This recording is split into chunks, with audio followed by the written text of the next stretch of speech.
Et bonjour à tous et bienvenue pour ce deuxième numéro de nos webinaires Orange 5G Lab dédié au monde de l'éducation. C'est un sujet passionnant qui touche absolument tout le monde. Nous parlons bien entendu de l'école, des universités, mais aussi de la formation continue. Le savoir et l'apprentissage sont devenus en quelques années une question clé pour tous. Les acteurs du monde de l'éducation doivent se transformer très rapidement et puis de nouveaux acteurs arrivent sur le marché.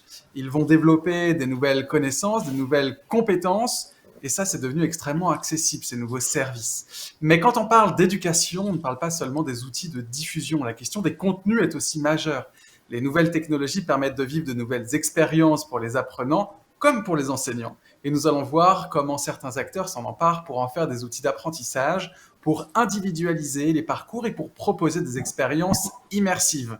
Alors, au cours de cette émission, nous allons donc voir ensemble comment le monde de l'éducation et de la formation se transforme et comment la 5G va accélérer ces évolutions. Pour parler de ces sujets, nous allons recevoir des experts qui cherchent de nouvelles manières d'instruire, de former et surtout de continuer à être des passeurs de savoir. Nous aurons la chance de recevoir aujourd'hui Elisabeth Fontex, elle est directrice des formations et des compétences au sein du groupe Orange. Nous serons avec Rémi Michal, qui est président de l'association EdTech France, Stéphane Barbati, directeur de la société Calisé, et Nicolas Dupin, président de l'association France Immersive Learning. Nous aurons aussi les témoignages de Jean-Pierre Bettet, qui est directeur délégué au numérique de Sciences Po, et Alain Goudet, directeur de la transformation digitale et professeur de marketing à l'école Neoma. Mais pour bien débuter cette émission, j'ai le plaisir d'accueillir notre première invitée. Elle s'appelle Stéphanie Cavaillès, elle est directrice Insight et promotion de l'innovation chez Orange et en charge de l'Orange 5G Lab, qui est à l'initiative de cette émission. Bonjour Stéphanie. Bonjour Romain et bonjour à tous. Alors Stéphanie, est-ce que vous pouvez nous présenter le 5G Lab ? Absolument. Alors, ce qu'on peut effectivement dire, c'est qu'un 5G Lab, c'est un dispositif de découverte et de co-innovation autour des usages de la 5G. Et il s'adresse à trois grandes cibles. Tout d'abord, la cible majeure, c'est les acteurs économiques, que sont les collectivités locales, les startups, les PME, les élus. Deuxième grande cible, les grandes entreprises.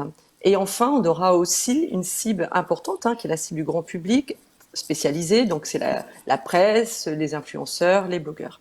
Et ce dispositif sera décomposé finalement en trois grands espaces. Tout d'abord, un espace qui s'adresse à tous, donc là vous le voyez à l'écran, un espace de découverte pour justement s'informer, rassurer, on va dire, les cibles et surtout répondre aux attentes notamment autour de l'acceptabilité de la 5G, qui est un enjeu majeur aujourd'hui pour nous. Ça sera également un espace dédié pour tout l'expérientiel avec des démonstrations par verticale finalement et thématiques qui viendront valoriser ce que permettra la 5G demain. Deuxième espace, ça sera un test de coworking qui s'adressera donc aux acteurs économiques qui veulent venir tester et améliorer des solutions existantes avec des experts techniques à leur disposition et des espaces dédiés.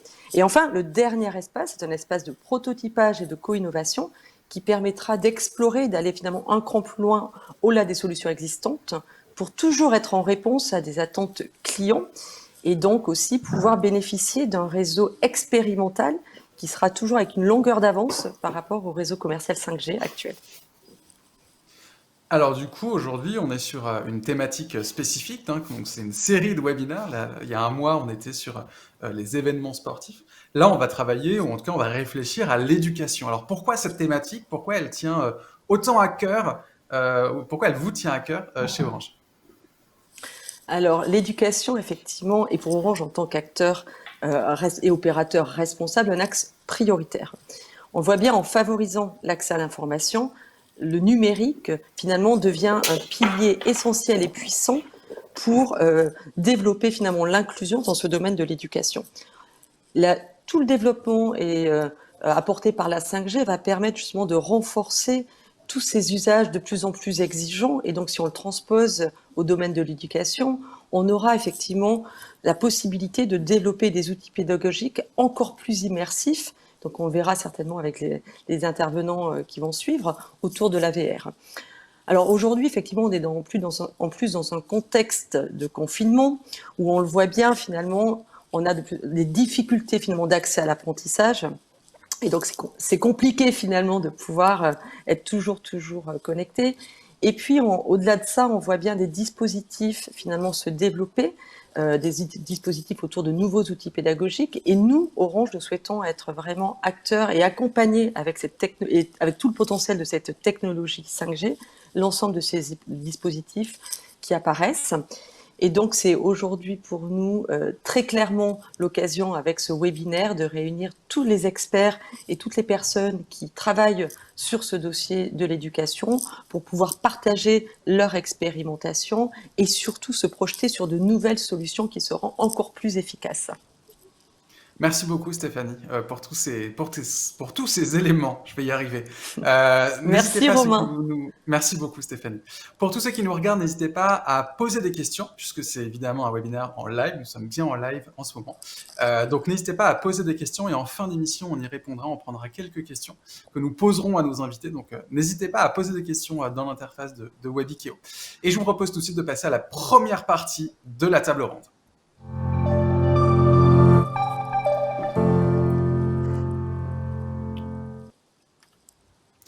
Et pour débuter cette table ronde, je vous propose que nous fassions connaissance avec chacun de nos invités pour comprendre quels sont les usages clés qu'ils sont en train d'expérimenter. Et je propose qu'on commence par avoir avec nous Rémi Chal. Donc vous êtes directeur général de l'association EdTech France, qui a été créée en 2018, qui fédère 300 acteurs de la filière EdTech. Bon, question basique, on parle beaucoup de EdTech, mais c'est quoi la EdTech ? Ça, c'est une excellente question. Voilà. Alors d'abord, pour parler d'éducation, vous voyez que je me suis mis dans un habitat naturel d'adolescents et de collégiens. Voilà, je pense que c'était la moindre des choses. Et l'avantage, c'est que comme il est à l'école, je peux squatter sa chambre qui me sert accessoirement de bureau. Alors, EdTech, c'est un terme qu'on entend de plus en plus depuis quelques années et surtout quelques mois, c'est la contraction de Education Technology. Ce terme désigne toutes les solutions et par extension les entreprises qui vont mettre une technologie, quelle qu'elle soit, au service d'une expérience d'apprentissage. C'est vrai aussi bien pour les enfants, dans des contextes scolaires ou périscolaires, pour des étudiants à l'école, à l'université ou dans des contextes d'apprentissage à distance, qu'ils soient choisis ou contraints, et puis évidemment pour des adultes dans des contextes de formation en entreprise, de formation professionnelle. Les EdTech France, toute la diversité de cette filière française qui est en train de se développer, hein, puisqu'on a à la fois de toutes petites entreprises, des startups qui sont dans des incubateurs, on a à l'inverse des géants comme Skill & You, Open Classroom, qui sont des entreprises qu'on connaît, qui ont déjà un certain nombre d'années, des entreprises qui sont sur chacun des segments de marché que j'ai décrits, c'est-à-dire le scolaire, l'enseignement supérieur, la formation professionnelle, et puis enfin qui vont proposer des technologies ou des expériences technologiques très très différentes les unes des autres. Certaines sont en périphérie de l'expérience d'apprentissage, c'est une appli pour trouver son campus par exemple, et d'autres vont véritablement transformer la façon dont on enseigne, que ce soit dans une salle de classe avec une plateforme pour permettre à des enfants de lire le français, notamment s'ils sont dyslexiques par exemple, ou que ce soit dans des contextes à distance ou des contextes plus immersifs et plus innovants encore, comme la réalité virtuelle au service de l'éducation et de la formation. Alors vous qui êtes plongé dans cette filière, hein, vous l'avez dit, il y a 300 acteurs qui regroupent cette association EdTech. Est-ce qu'on peut définir ensemble quels sont les grands enjeux de cette filière? Puisqu'on se rend compte qu'effectivement, comme tout marché, comme toute filière, elle est bouleversée par beaucoup de transformations. Est-ce qu'on peut voilà, résumer, essayer de mieux comprendre quels sont les combats que vous menez, quels sont les enjeux, là, si on avait deux ou trois qu'on pouvait dépeindre?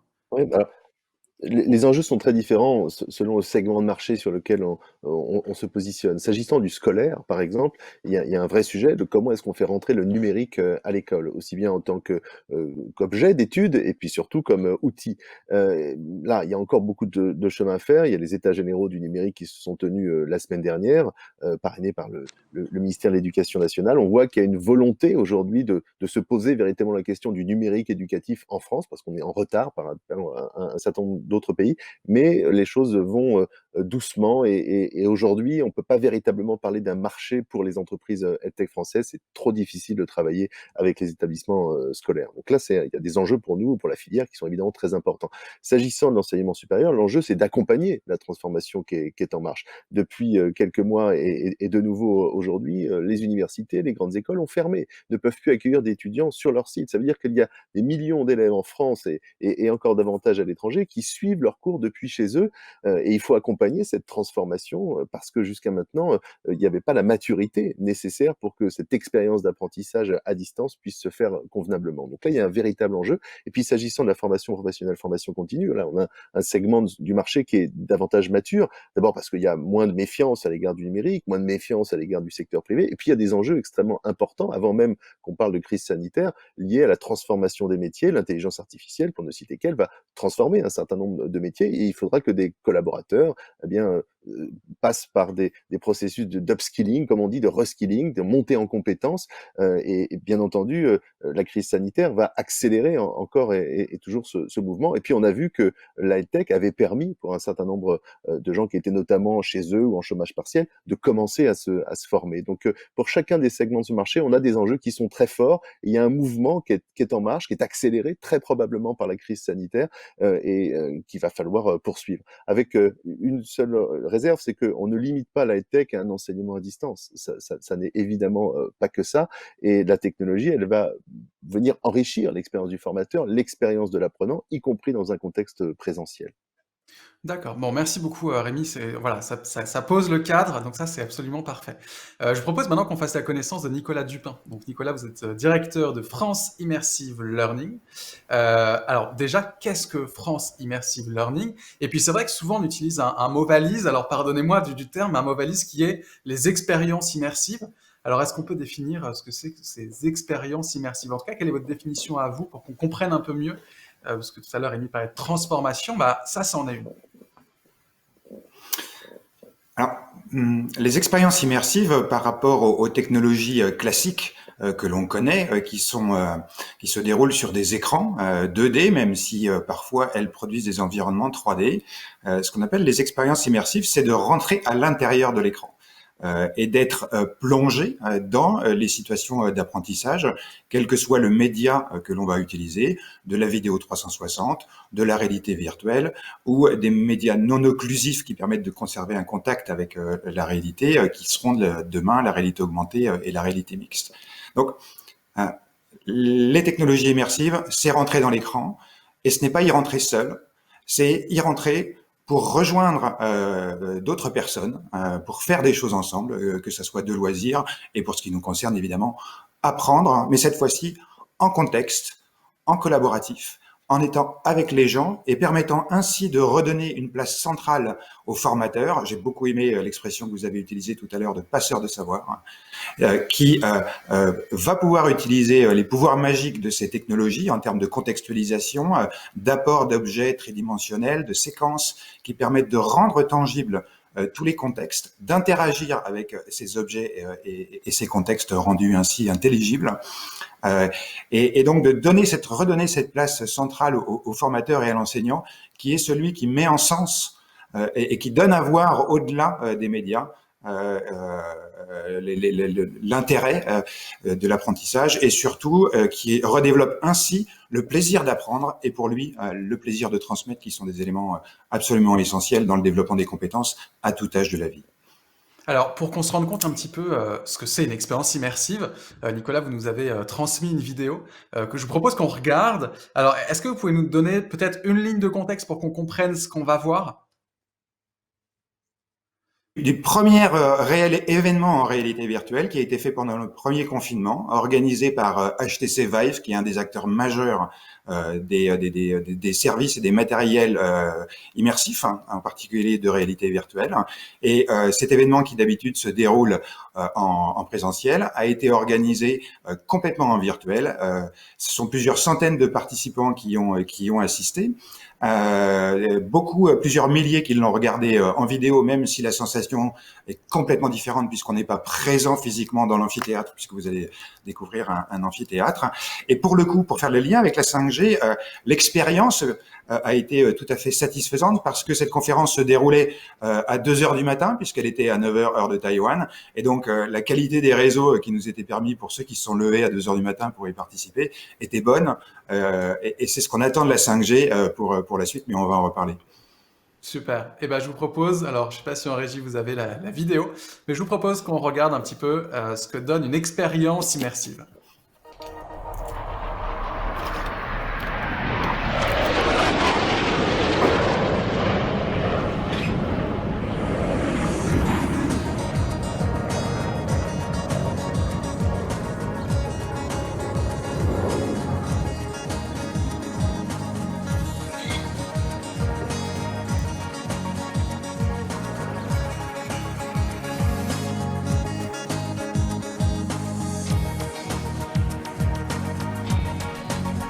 Dear guests, partners, developers, and friends of the media from all over the world, welcome to the Virtual Vibe Ecosystem Conference 2020.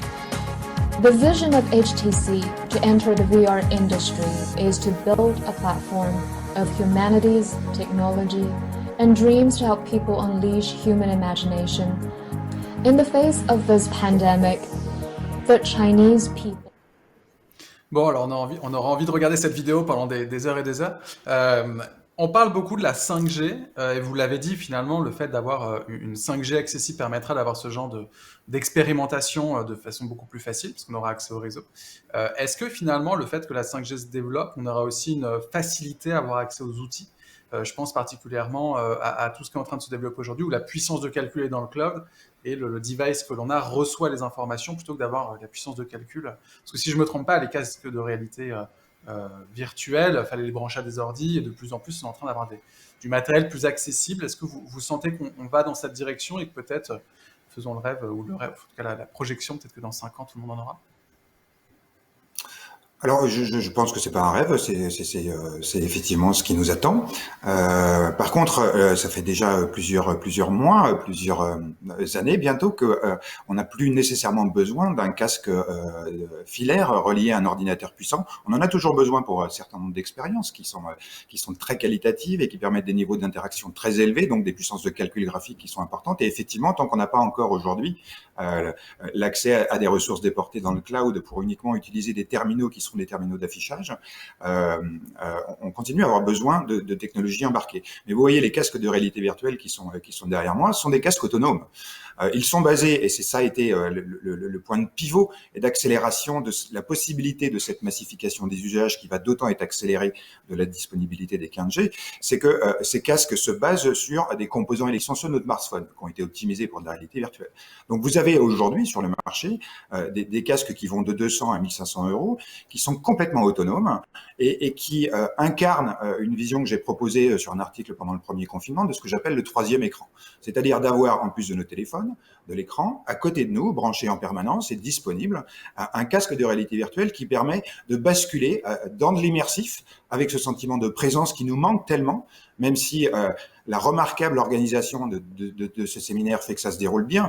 Vous voyez bien qu'aujourd'hui, beaucoup de conférences Zoom sont hachées, les gens coupent leur communication pour avoir une image à peu près correcte. Enfin, on a aujourd'hui saturé les réseaux et on est sur des flux qui sont 2D, alors que moi, je suis les technologies immersives sont des sphères vidéo ou sont des environnements 3D dans lesquels on se développe et on s'en interagit. Donc, la quantité de données qu'on véhicule est beaucoup plus importante. Donc, effectivement, aujourd'hui, on peut déjà parfaitement, la vidéo que vous avez présentée, j'y ai assisté avec un casque autonome, sans fil, parfaitement indépendant et très facile à utiliser. Et demain, avec la 5G, effectivement, ce que ça va permettre, ça va être de déporter, comme vous le disiez très justement, les puissances de calcul et de n'arriver plus qu'à des terminaux qui seront des écrans d'affichage qui vont donc être beaucoup plus légers, plus confortables. L'acceptation sociale et la diversité des cas possibles où on pourra porter en sécurité ces devices seront plus importantes. Donc oui, dans 5 ans, j'aime bien mettre en valeur l'objectif des Jeux Olympiques 2024, peut-être 2025, où là effectivement l'écosystème XR que France Immersive Learning fédère et représente aura les moyens de donner et de démontrer la pleine puissance et la versatilité de ces technologies pour augmenter l'expérience spectateur, mais aussi toute l'expérience de formation qui va être préalable à l'organisation des Jeux. Bon, merci beaucoup Nicolas. On aura l'occasion effectivement de rééchanger au cours de Puis-je peut-être juste terminer la présentation de France Immersive Learning puisque la question a été posée. Nicolas. 1 minute. Donc c'est une association qui fédère l'ensemble des acteurs de l'écosystème XR pour promouvoir les usages et elle s'appuie sur l'Immersive Learning Lab qui est sa fabrique des usages. Et je tiens à cette occasion à spécialement remercier Elisabeth Fontex qui a été une des personnes qui a fait basculer cette association et sa capacité d'action qui est celle aujourd'hui, puisqu'elle a fait partie des toutes premières à croire ce projet avec le CNAM et Défi Métier, très vite rejoint par Natixis, l'AGFIP et l'Université de Paris-Créteil. Et si aujourd'hui je peux vous parler en tant qu'expert de ces sujets, c'est entre autres grâce à Orange et à Madame Fontex qui a cru tout de suite à ce projet. Ah bah parfait, je vous propose que directement on aille voir Elisabeth Fontex. Donc vous êtes au sein d'Orange en charge des formations et des compétences. Et vous, votre enjeu effectivement sur de la formation continue, c'est de continuer à innover continuellement et puis de mettre en parallèle cette innovation, les usages, pour voir comment est-ce qu'on peut créer du lien entre technologie, innovation et puis usage, parce que c'est quand même un usage des utilisateurs derrière. Est-ce que vous pouvez nous parler un peu des innovations que vous avez menées ces derniers mois, dont une en particulier, j'aimerais bien, alors en préparant cette émission, vous m'aviez parlé de tout ce qui était apprentissage sur mobile, et je trouvais ça assez intéressant effectivement, parce qu'on passe notre temps dans le métro, dans les tramways, dans les transports, à être sur notre téléphone. Évidemment, il y a beaucoup de startups qui ont développé des processus pour apprendre sur son mobile, mais je trouvais ça intéressant qu'un grand groupe comme Orange se mette aussi à, je dirais, désacraliser les moments de formation pour se former un peu tout au long de la journée, tout au long de son parcours professionnel. Alors, j'aimerais bien que vous me parliez de ça et qu'on en apprenne un petit peu plus cette expérimentation. D'accord. Bonjour Romain, bonjour à toutes et à tous. Je suis ravie d'être avec vous aujourd'hui parce qu'effectivement, on est sur un domaine qui est passionnant et on voit que la 5G va pouvoir nous ouvrir plein de nouveaux horizons. Alors, Groupe Orange, c'est plus de 140 000 collaborateurs à travers le monde. Nous avons un enjeu, comme dans toutes les entreprises, avec la transformation digitale qui impacte tous les métiers, d'en permanence d'être à la pointe à la fois de l'innovation et puis de l'excellence de la relation client, ce qui veut dire que pour ces 140 000 collaborateurs, c'est en continu d'apprendre toujours à s'améliorer, que ce soit sur ses compétences tech, mais aussi pour ses compétences en termes de comportement, de savoir-faire, de pouvoir communiquer, de pouvoir travailler dans un mode très coopératif pour permettre d'aller plus rapidement livrer des solutions dans la main de nos clients. Et alors, l'innovation, effectivement, en matière de développement des compétences est vraiment un enjeu important. On vient d'un monde qui était relativement présentiel. La formation dans un grand groupe comme Orange, on est des femmes et des hommes qui aimons nous voir et qui aimons profiter de la formation aussi pour tisser du lien social. On vient de ce monde-là, on n'a pas envie de perdre ça, et en même temps, on voit que la technologie, depuis quelques années, est en train, effectivement, comme le disait Rémi-Michel tout à l'heure, de nous amener une diversité d'expériences qui nous permet effectivement de pouvoir nous former de manière très courte. C'est l'avantage du micro-learning, et on va y venir sur l'expérience du mobile. Ça va du micro-nano-learning jusqu'à des parcours diplômants qui vont être très longs. Et donc, notre métier est en train d'évoluer et d'intégrer dans l'ingénierie pédagogique, essayer de trouver le meilleur de la technologie et le meilleur de la pédagogie. Et donc, notre métier change et c'est à nous, effectivement, d'intégrer, d'adapter ce que la technologie peut rendre possible en gardant bien en tête que ce qui compte avant tout pour nous, c'est des expériences réussies qui ont un impact, que les salariés puissent à la fin, acquérir des compétences. Alors, l'exemple du mobile, vous direz, vous êtes chez Orange, c'est normal, vous faites de la formation sur le mobile.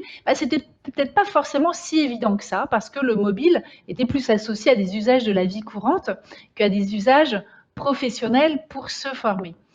Et la bonne nouvelle, c'est que le mobile vient vraiment comme un complément très utile et très intéressant, qui nous permet d'abord, à tout moment, et à quel que soit l'endroit où nous situons, de pouvoir consulter des vidéos, des contenus de formation, de pouvoir faire aussi des expériences de gaming, chercher le mot en français, ludique, des jeux.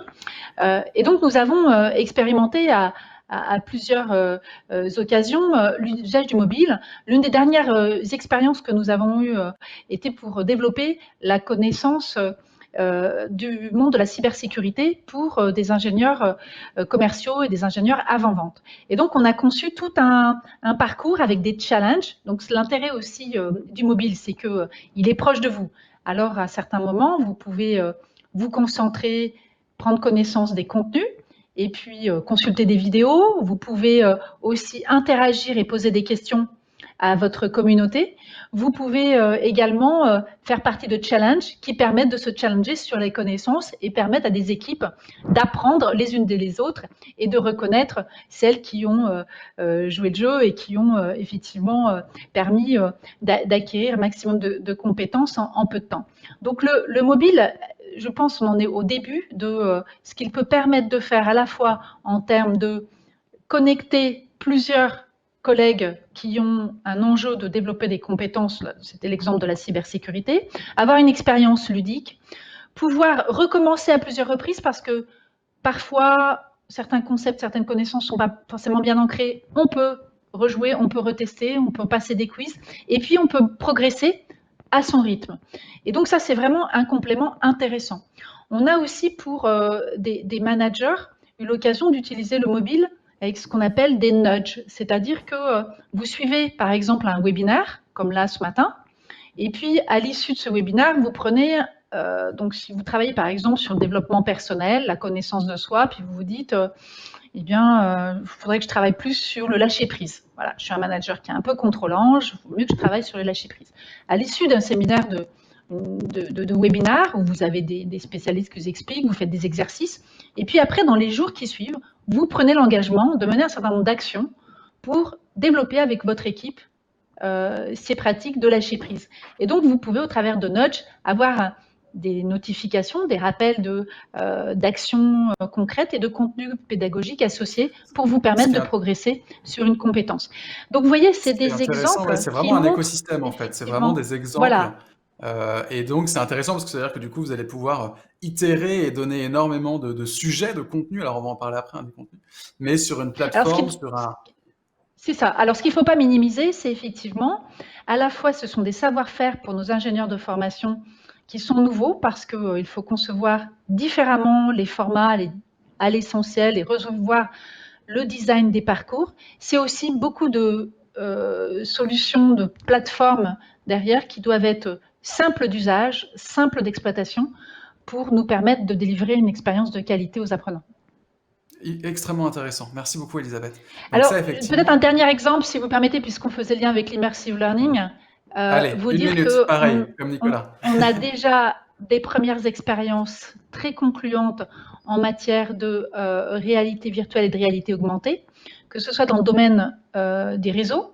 Nous avons déjà des techniciens qui se forment grâce à la réalité virtuelle, donc ils se retrouvent dans une configuration d'équipement et doivent apprendre un certain nombre de gestes métiers.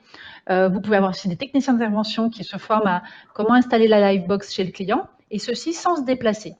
Vous pouvez aussi avoir des personnes qui se forment aux travaux en hauteur. Vous voyez, en toute sécurité, vous apprenez des gestes métiers comme si vous étiez en haut d'un poteau. Ça permet au passage de détecter si certains des risques et des fragilités par rapport au vertige. Vous voyez, donc ce sont des apprentissages très concrets, des nouvelles modalités qui peuvent nous permettre vraiment de préparer nos équipes en toute sécurité à des nouvelles expériences professionnelles. Merci beaucoup, Elisabeth. Extrêmement intéressant. Alors, je vous propose que maintenant, on termine ce tour de table avec Stéphane Barbati. Stéphane, vous êtes du coup président ou directeur, j'ai un doute, de la société Calizé. Calizé, vous faites des caméras, alors on en voit un petit peu derrière, vous faites des caméras autonomes qui vont du coup filmer des formations et qui vont pouvoir directement les streamer, les enregistrer. Mais du coup, avant que vous preniez la parole, je vous propose qu'on regarde une vidéo que vous nous aviez envoyée et qui explique extrêmement bien finalement ce qu'est Calizé aujourd'hui. Donc je vous propose qu'on regarde la vidéo.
Donc Stéphane Barbati, on l'a vu, hein, Calizé, c'est vraiment la solution que toutes les écoles ont envie d'avoir aujourd'hui pour pouvoir transmettre leur formation. On a vu que la visio avait pris là une importance énorme dans nos vies. Alors pas que l'éducation, mais là c'est le sujet du jour, donc parlons d'éducation. Est-ce que vous avez senti là ces derniers temps que les universités avaient besoin de cette solution, qu'elles allaient de plus en plus sur de la visio, qu'elles vous demandaient de plus en plus? Enfin, voilà, vous avez senti là, une courbe de croissance pour votre entreprise? Oui, bonjour et merci. Oui, par rapport au contexte Covid, il y a eu deux phases en fait. La première phase de confinement à partir du mois de mars où de façon forcée, tous les enseignants, les étudiants se sont retrouvés chez eux. Et là, le monde de l'éducation s'est retourné vers les solutions qui leur étaient immédiatement disponibles, c'est-à-dire un ordinateur avec une webcam. Donc, tous les acteurs de la visio, d'ailleurs, ont joué le jeu et ont mis à disposition gratuitement leur système pour permettre une continuité pédagogique et une continuité de service. Donc, il y a eu deux forces, en fait, une adaptation des enseignants. Alors, vous savez que dans les enseignants, vous avez toujours trois catégories. Vous avez, par rapport à la technologie, vous avez ceux qui sont réfractaires, mais vous avez les geeks. Et puis, au milieu, ça suit une courbe de Gauss qui vont utiliser principalement les outils disponibles. Aujourd'hui, PowerPoint est largement accepté dans le monde de l'éducation. Là, il y a eu un gap et une poussée très, très forte sur le monde de l'audiovisuel, c'est-à-dire que il fallait absolument garder, malgré le confinement, un contact audio et visuel avec la perte de la relation sociale. Mais donc, c'est pour ça que tous les acteurs de la visio ont été mis en avant. Nous, en ce qui concerne chez Calizé, ça a été un coup d'arrêt puisque on n'a pas de solutions qui sont destinées à faire purement de la visio.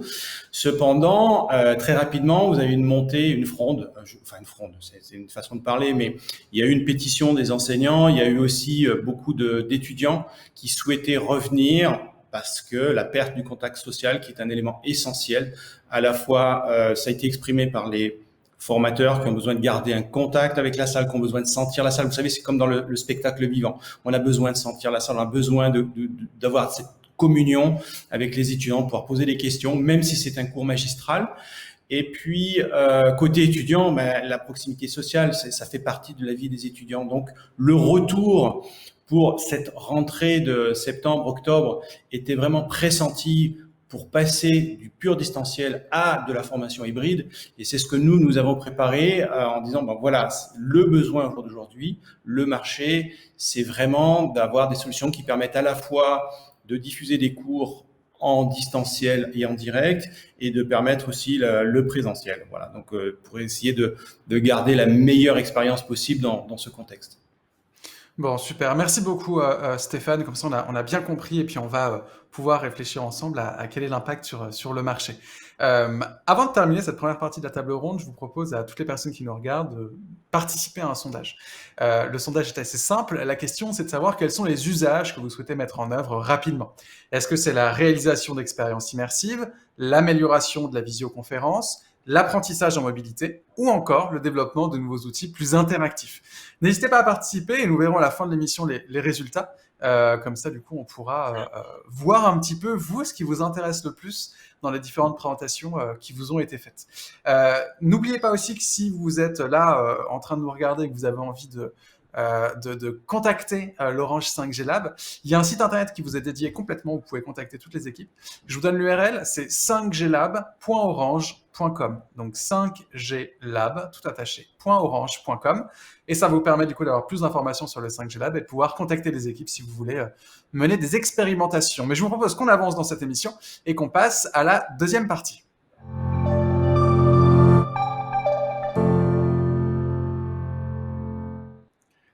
Et pour ce deuxième sujet, cette deuxième partie, je vous propose que l'on prenne de la hauteur et que l'on essaye de voir comment ces expérimentations vont transformer le monde de l'éducation. Et pour bien débuter, je vous propose le témoignage de Jean-Pierre Berthet. Il est responsable de la transformation de l'université Sciences Po et il nous présente un cas d'usage spécifique, comment digitaliser toute l'expérience de recrutement des nouveaux étudiants.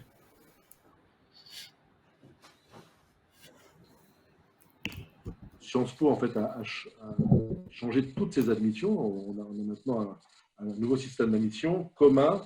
On n'a plus de procédure en France, de procédure internationale. On a unifié nos procédures. Tous les entretiens vont se faire en ligne. On va avoir 8000 entretiens qui vont se faire totalement en ligne. On a déjà expérimenté sur les candidatures avec nos lycées d'éducation prioritaire pendant le confinement. Ça fonctionne très très bien. Et on s'aperçoit même que les candidats sont plus détendus. C'est-à-dire que lorsque vous venez passer un entretien dans les locaux que vous ne connaissez pas, vous avez le stress du voyage, éventuellement de la nuit d'hôtel avant, vous n'avez pas ça quand vous faites ça depuis chez vous. Et donc ça s'est beaucoup mieux passé, c'est très très bien passé. Et on sentait beaucoup moins de stress du côté des étudiants.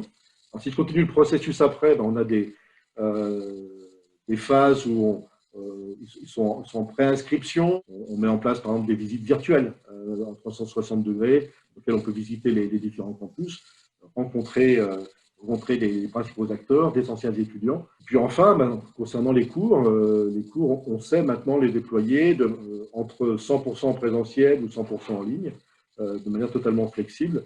Notre logique de campus double, c'est pouvoir allier le campus physique et le campus numérique, de manière à pouvoir, en fonction des besoins, switcher d'un mode hybride où des étudiants peuvent être présents et d'autres sont à distance, à un mode 100% à distance, si c'est nécessaire. On voit que la vidéoconférence est un point important. On a aussi beaucoup d'enregistrements de cours et des cours qui sont des expositions par les enseignants en amont, notamment pour des logiques de classe inversée. Donc le fait de pouvoir avoir accès à des séquences vidéo de manière streamée pour des raisons de droit, donc du débit par rapport à cela est important. Pareil pour la visioconférence, pareil pour le travail collaboratif. Donc la 5G peut apporter un certain confort par rapport à ça. On a aussi certaines de nos écoles qui sont plus spécialisées. Je pense à l'école de journalisme notamment, dans laquelle il y a des caméras, il y a du matériel, et on regarde notamment les caméras qui sont connectées. Le fait de pouvoir tourner un reportage et de le streamer directement, voire de l'envoyer directement en studio, sans passer par du stockage physique, voilà, c'est ce qu'ils auront demain aussi lorsqu'ils seront professionnels. Donc ça, c'est un point important. Donc voici le témoignage donc pour Sciences Po. Stéphane Barbati, j'aimerais qu'on revienne ensemble. Finalement, aujourd'hui, on se rend compte avec cet exemple et ce témoignage chez Sciences Po, il y a beaucoup de visio. Alors, on parle de quelques expériences immersives, mais il y a quand même beaucoup de visio. Comment vous voyez cette visio évoluer? Parce que là, ça fait quand même quelques mois qu'on l'utilise beaucoup. Effectivement, on a de plus en plus de questions qui se posent. Alors, tout à l'heure, on en parlait, du débit, du fait qu'il y a une fluidité dans l'image et qu'il y a une connexion qui soit présente. Donc on puisse ressentir un peu le cours. Mais quelles sont les évolutions qu'on peut voir sur cette visio? En quelque sorte, quelle est la visio de demain finalement? Est-ce qu'on peut déjà percevoir des évolutions? Alors, à ce jour, c'est vrai que la vidéo est par définition consommatrice de bande passante. Si on veut de la qualité, il faut de la bande passante. Et d'ailleurs, c'est tout ce qui différencie la visio du streaming. Juste pour vous rappeler, la visio, en général, on va toujours privilégier la voix pour garder le contact d'une discussion et va se faire au détriment de la qualité d'image qui va se dégrader en fonction de la qualité du réseau. Et puis, dans le streaming, on va privilégier la qualité à la fois de l'image et de l'audio. Donc, ce qui fait que on est contraint par rapport à la connexion Internet. Et donc, alors moi, ce que je peux dire là-dessus, c'est qu'on est partenaire Orange 5G, donc on a la chance de pouvoir tester ici en avant-première la 5G et de pouvoir faire du streaming 5G. Et c'est ça l'attente principale, c'est de pouvoir accéder au réseau en tout lieu sans être nécessairement obligé de faire appel à une DSI ou un responsable en informatique pour rentrer du nouveau matériel sur du réseau, parce que vous savez qu'aujourd'hui, il y a des problèmes de sécurité. Donc, ce qui fait que la 5G permet, en l'état actuel des choses, de s'affranchir de contraintes techniques, d'avoir une plus grande indépendance, de la même façon qu'on peut l'expérimenter aujourd'hui avec un portable et un mobile. Donc, aujourd'hui, avec son téléphone, on peut filmer n'importe où quasiment. Demain, ce sera la même chose avec une caméra qui permettra d'avoir à la fois de l'image de très bonne qualité et une très faible latence pour permettre les interactions. Donc plus d'immersion, encore une fois, plus de qualité et du coup plus de proximité et de plaisir d'échange parce que là, c'est vrai on utilise beaucoup tous beaucoup d'outils de visio, et puis ça commence à nous manquer de ne pas voir des gens en réel.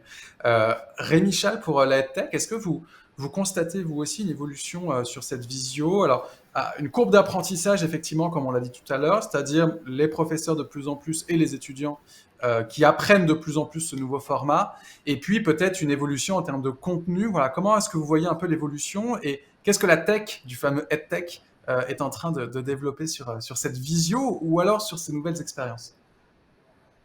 Alors, on dit parfois, alors je veux dire avec un accent très français, mais que dans EdTech, Ed comes before tech. C'est-à-dire que l'essentiel, c'est pas tant la technologie en réalité que l'éducation, c'est-à-dire la pédagogie, hein. L'expérience technologique, elle n'a pas d'intérêt en tant que telle. Elle n'a d'intérêt que si elle rend plus efficace un apprentissage, une expérience d'apprentissage.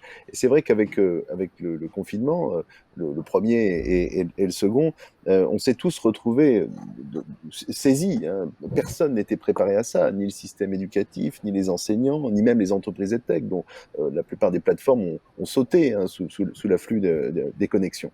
Et dans cet état d'impréparation, d'abord, il faut saluer les enseignants qui ont fait preuve d'une grande résilience et d'une grande débrouillardise en essayant de trouver des outils disponibles pour assurer un lien, pour garder cette continuité pédagogique. Bien, on est d'abord allé chercher une réponse technologique. C'est-à-dire que comme on peut plus se voir, eh ben, on va mettre un écran entre nous, comme on le fait aujourd'hui. Et c'est très bien. Et on voit bien que le numérique permet de garder ce lien. Et s'il n'y avait pas le numérique, il ne se serait rien passé et on ne pourrait pas faire ce webinaire aujourd'hui.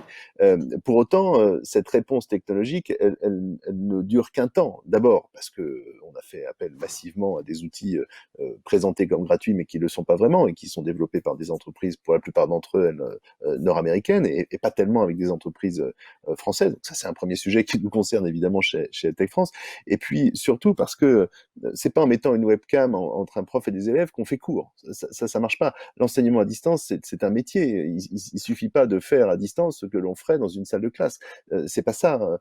Ça nécessite de réinventer sa manière d'enseigner. Ça nécessite de réinventer des scénarios pédagogiques. Ça nécessite d'avoir de l'aide aussi, hein. Quand on est enseignant, moi je l'ai été pendant 10 ans, si du jour au lendemain on m'avait dit tu vas faire classe à distance, je pense que j'aurais été sans doute un peu désarçonné, quoi. Donc après une première réponse technologique, il faut maintenant, et c'est ce temps qu'on va aborder aujourd'hui, aller chercher d'autres façons d'enseigner et aller chercher une réponse qui soit véritablement pédagogique. Voilà. Donc c'est ce moment-là où on est, hein. Il ne s'agit pas encore une fois juste de dématérialiser. On peut dématérialiser le processus des admissions. Jean-Pierre Berthel l'a très bien expliqué. Dématérialiser un processus d'enseignement, un processus d'éducation, c'est un petit peu plus compliqué. Et c'est encore plus compliqué lorsque les élèves sont jeunes. Voilà. Un adulte peut s'auto-former en quelque sorte, hein. Les MOOC, ça marche pas toujours, mais parfois il y a des gens qui vont jusqu'au bout. En revanche, pour un enfant, c'est quasiment impossible. Donc il faut véritablement que l'enseignant soit là en accompagnateur. J'ai coutume de dire, ça fait un peu tarte à la crème dit comme ça, mais plus il y a du numérique, plus il faut de l'humain, et c'est particulièrement vrai dans les expériences d'apprentissage qui sont d'abord et avant tout des expériences sociales, surtout chez les plus jeunes. Donc finalement, si je comprends bien, beaucoup d'évolutions à venir. C'est-à-dire que si je comprends bien ce que vous disiez, c'est hyper intéressant. C'est-à-dire finalement, avant, on parlait d'éducation et puis on mettait des outils technologiques pour servir l'éducation. Le confinement nous a obligés à mettre en avant la technologie parce qu'on avait besoin tout d'un coup d'outils technologiques pour continuer à enseigner. Et donc, on est seulement maintenant, enfin seulement évidemment, et vous aviez raison de rappeler tout le courage qu'ont eu les étudiants, les formateurs à s'adapter. Donc maintenant, on passe sur la deuxième phase qui est de comprendre quels sont les contenus, quelles sont les méthodes pédagogiques à mettre en place avec ces technologies. Finalement, c'est intéressant parce que... Ouais, allez-y, ouais. Simplement, je disais l'autre jour sur Twitter, parfois il y a des choses intéressantes, que quelqu'un mettait le confinement, c'était en anglais, mais je vais le dire en français, le confinement, c'est le moment où l'éducation en ligne est juste devenue l'éducation. Voilà. Je pense que ça, c'est ce qu'on retiendra, quoi. C'est une modalité pédagogique parmi d'autres, mais qui a véritablement un intérêt dans des périodes de crise sanitaire et pas seulement. C'est intéressant parce que Elisabeth Fontex aussi, quand on échangeait en amont de cette émission, vous le disiez, aujourd'hui il y a beaucoup d'outils technologiques, mais finalement, ce qui nous manque, c'est l'usage, c'est de comprendre quelle est la meilleure plateforme possible pour continuer à enseigner et du coup permettre de faire cette continuité pédagogique.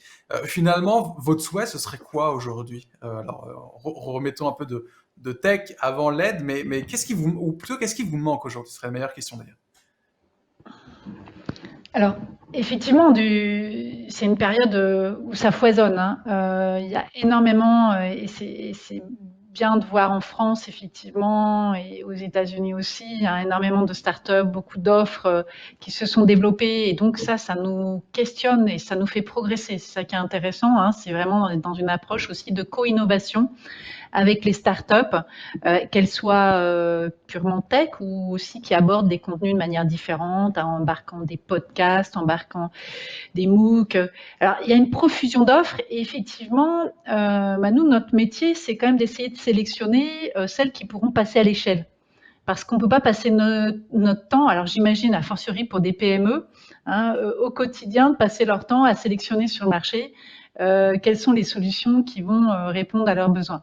Donc, j'ai envie de dire, nous, on passe, voilà, grâce à aussi des incubateurs comme celui dont profite aussi Qualisé, ça nous permet, nous aussi, Orange, de tester des solutions et d'accompagner des startups auxquelles on croit, des expériences aussi comme Immersive Learning, pour permettre aux acteurs d'avoir des écosystèmes dans lesquels ils puissent s'intégrer. Parce que ce dont nous avons besoin, nous, c'est d'intégrer, alors j'imagine aussi bien pour les établissements d'enseignement que pour nous, acteurs de la formation professionnelle, on a besoin d'avoir des solutions qui puissent s'intégrer, qui puissent interopérer entre elles, qui puissent fonctionner dans un écosystème qui soit fluide et on n'a pas effectivement besoin en permanence, nous, on n'a pas forcément des ingénieurs de la tech dans nos services, même si de plus en plus on travaille avec eux, mais il nous faut des solutions qui soient faciles à intégrer, faciles à exploiter, faciles à prendre en main par nos pédagogues. Et donc, nous, ce qu'on espère, c'est que les acteurs puissent aussi travailler ensemble pour avoir un continuum. Je donne des exemples. Quand on fait des classes virtuelles, on peut être amené à utiliser jusqu'à 10 solutions en même temps. Bon, alors, est-ce qu'on doit rêver à avoir, je ne crois pas beaucoup à une plateforme qui fera papa, maman demain, mais c'est de se dire effectivement que les acteurs arrivent avec des solutions qui permettent d'avoir une expérience vidéo de haute qualité comme celle de Qualisé, des plateformes de visio et puis aussi des solutions d'interaction comme Klaxoon, qui permettent effectivement de pouvoir interagir parce que de plus en plus la pédagogie, Michel l'a dit aussi, c'est de l'interaction avec, c'est pas d'un côté le formateur et de l'autre les apprenants. Donc, nous, ce dont on rêve, c'est des solutions qui soient plutôt simples d'usage, qui puissent s'intégrer dans une suite de collaborations pour permettre d'avoir des réponses adaptées suivant les profils, et effectivement des apprenants qui peuvent être différents, donc plus ou moins de vidéos, plus ou moins de podcasts, plus ou moins de présentiel, et aussi ne pas oublier que améliorer aussi l'expérience et rendre l'expérience interactive, y compris quand on est en présentiel, c'est vraiment intéressant. Alors justement, parlons d'interactivité et d'immersion. Je vous propose qu'on découvre l'expérience de l'école Neoma, qui ont effectivement tenté de mettre des expérimentations en place autour de la réalité virtuelle. On va voir quels sont les balbutiements, et puis après, nous verrons avec Nicolas Dupin quelles sont les autres formes que l'on peut trouver aujourd'hui. Je propose qu'on regarde l'interview, du coup, pour Neoma.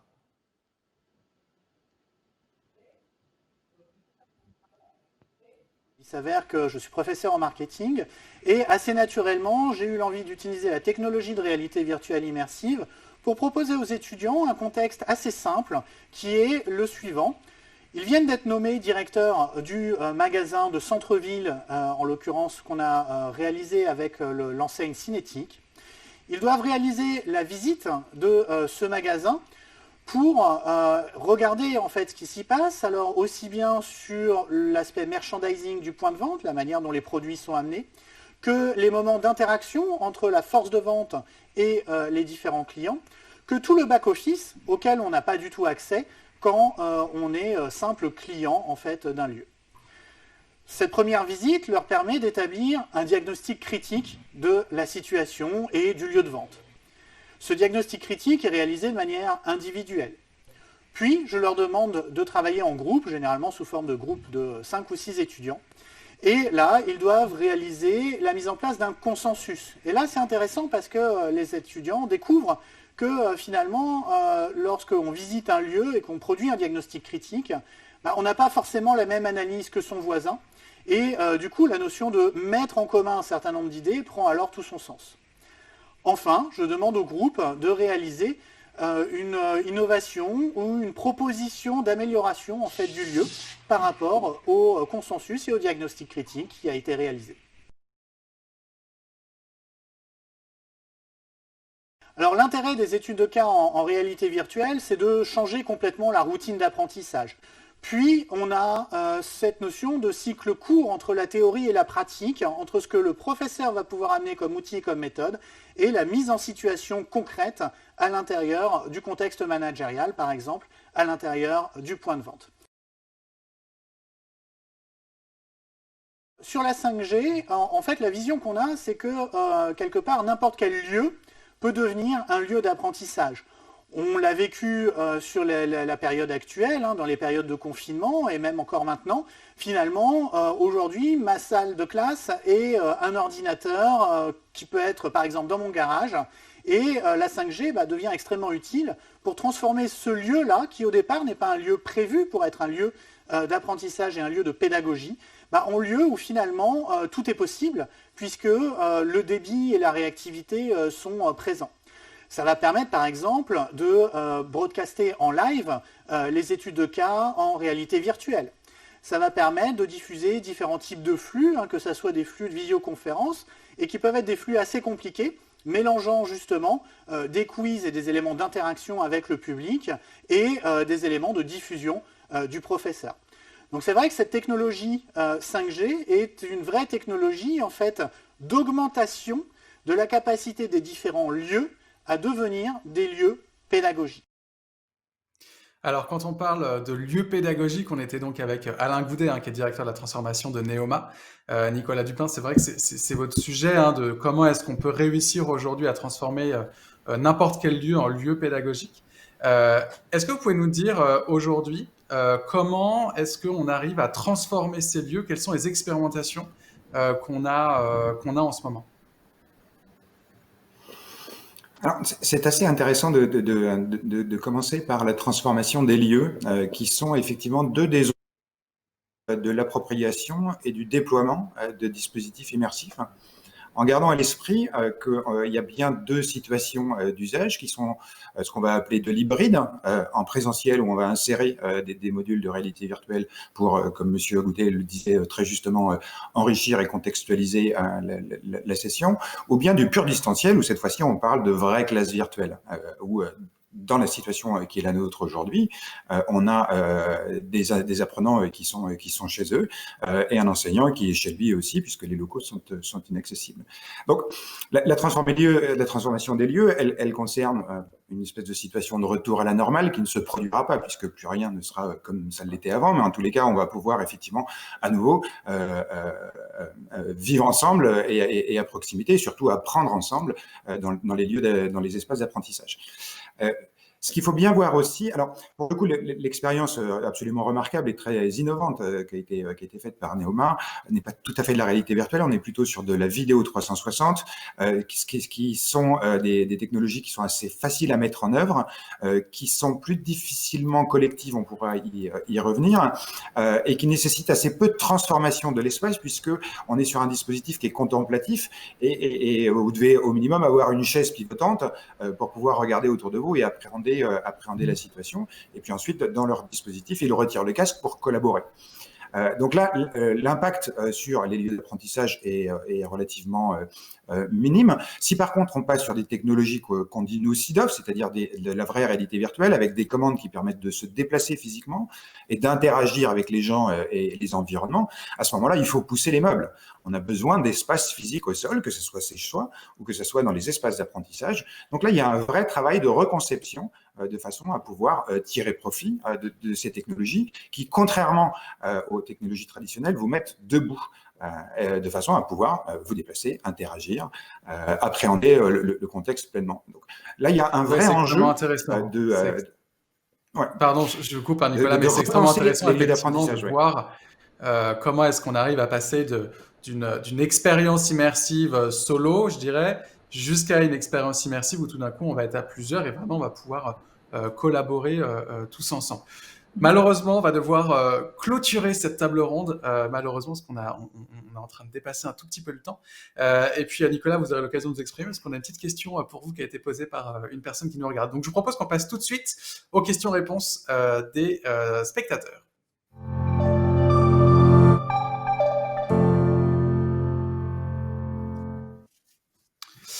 Nicolas, revenons sur vous. Il y a une question qui a été posée qui est extrêmement intéressante. C'est, finalement, on parle de la 5G aujourd'hui, mais en quoi est-ce différent cette 5G? Qu'est-ce qu'elle va nous permettre de faire en plus, plutôt que les établissements ou en tout cas les personnes qui ont la fibre et qui ont le Wi-Fi aujourd'hui? Est-ce que aujourd'hui la 5G permettrait d'aller encore plus loin dans ces enjeux d'immersion? Oui, parce qu'on a des usages qui sont différents et complémentaires. Malgré tout, il y a eu énormément d'investissements qui ont été faits pour amener la fibre optique partout. Ce n'est pas encore abouti et il y a aujourd'hui énormément de gens qui fonctionnent avec de la DSL, voire uniquement des liaisons téléphoniques. Donc, on est là aussi dans une situation de transition. Et si vous mettez par exemple dans les situations qu'on évoquait tout à l'heure, d'avoir effectivement une quinzaine, une vingtaine, une trentaine d'étudiants qui, eux, sont connectés non pas sur un contenu qui est dans le casque, mais sur une plateforme de réalité virtuelle pour avoir effectivement ce sentiment de présence et d'interaction. Les bornes Wi-Fi aujourd'hui qui vont permettre de streamer dans la salle de classe des environnements 3D, les interactions, les voiles et ainsi de suite, elles ne vont pas être suffisantes. Donc on a besoin d'avoir un autre protocole, même si en source, vous avez de la fibre optique. Si on est à domicile, comme nous le sommes actuellement, il est effectivement, si on a une fibre optique, c'est très très bien, parce que là on a l'idéal en termes de débit. C'est pas le cas pour beaucoup. Et quand on est en mobilité ou quand on a des zones qui sont pas encore couvertes ou qui seront couvertes très tard, la 5G c'est la clé pour pouvoir justement rejoindre des dispositifs immersifs de formation, de culture, pour assister demain, je l'espère, à des concerts et à du spectacle vivant. Donc on est vraiment sur des usages qui sont très complémentaires, des espaces fixes avec des infrastructures fibre optique qui vont permettre un premier niveau d'usage, et puis de la mobilité ou des usages collectifs qui sont plus gourmands en bande passante que ce que peut délivrer les systèmes Wi-Fi, même les plus récents, où cette fois-ci on aura besoin de 5G. Et puis par exemple, mettons en perspective un cas d'usage de la 5G extrêmement intéressant sur l'orientation, donc préalable à la formation, la construction des parcours professionnels. Aujourd'hui, on ne peut plus visiter d'usines ou rencontrer de professionnels sauf en visio, ça reste assez distanciel. Demain, dès qu'on pourra mettre ça en place, il est possible de faire des visites virtuelles d'usines, mais aussi de musées ou de sites patrimoniaux, grâce à la 5G, en étant chez soi. Et là, on a besoin de la 5G aux deux extrémités du dispositif. Donc, ce sont des infrastructures qui sont très complémentaires et qui seront absolument nécessaires à la massification des usages, puisque la clé, c'est bien les usages. Et donc, la formation des formateurs à ces nouveaux médias et à ces nouvelles portures professionnelles pour qu'on puisse contribuer à réenchanter l'apprentissage. J'aime à parler de l'apprenance, c'est-à-dire le rapport de tout à chacun à toutes les situations on apprend tout au long de sa vie, que ce soit des choses professionnelles ou que ce soit aussi pour son développement personnel. Super, merci beaucoup Nicolas. Bon, on va devoir clôturer cette table ronde. Je voulais vous remercier vraiment tous d'avoir participé. Alors désolé, c'est un peu court toujours. On a envie de parler de beaucoup de choses, donc on met beaucoup de personnes sur la table ronde. Un énorme merci d'être là, d'avoir été là ensemble et de pouvoir échanger sur vos expérimentations, sur ce que vous faites aujourd'hui et de pouvoir nous projeter un peu sur ce qu'on pourra faire demain avec la 5G. Pour résumer, on l'a bien compris, hein, on parle de 5G, on parle de technologie, mais quand on parle d'éducation, c'est avant tout l'éducation qui est en premier, et puis l'usage. Et c'est ça qui va driver l'innovation sur ce secteur. Merci à tous d'avoir suivi cette émission, ceux qui nous ont regardés. Je vous rappelle que vous pouvez contacter les équipes d'Orange 5G Lab si vous souhaitez mener des expérimentations, que vous soyez une entreprise, une association. Je vous redonne le lien 5glab.orange.com. Merci à tous d'avoir participé. Merci aux équipes qui ont préparé cette émission et qui sont là un peu partout à nous envoyer des messages et à faire en sorte que cette émission existe. Merci à tous. On se retrouve très vite pour une nouvelle thématique. À bientôt.